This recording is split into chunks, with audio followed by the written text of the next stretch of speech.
आपल्या राज्यामध्ये किंवा देशामध्ये किंवा जगभरात अशा गोष्टी घडतात ते खरंच एवढा राग येतो अशा गोष्टींचा की आपल्या हातात आपण काहीच करू शकत नाही. आपण फक्त एवढंच इच्छा व्यक्त करू शकतो की पोलिसांनी सरकारने आणि कोर्टने लवकरात लवकर निर्णय घेऊन त्याच्यावर कारवाई करणं अतिशय गरजेचं आहे आणि रोखठोक कारवाई केली की त्याची भीती त्याचा दबदबा हा कायम दरारा हा अशा व्यक्तींच्या मनात असला पाहिजे जे असे विचार करू शकतात.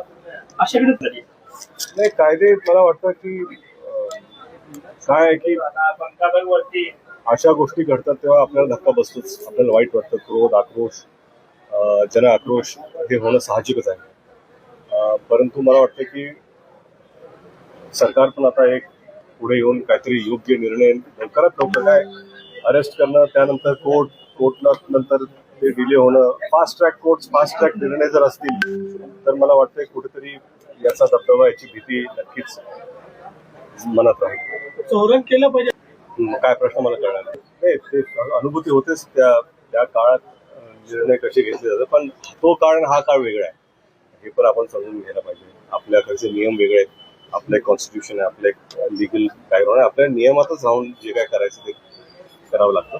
माझं म्हणणं आहे की आपल्याकडे नियम आहेत, आपल्याकडे कोर्ट्स आहेत, पण जेवढ्या लवकरात लवकर याच्यावरती निर्णय होतील तेवढे बरे असतात.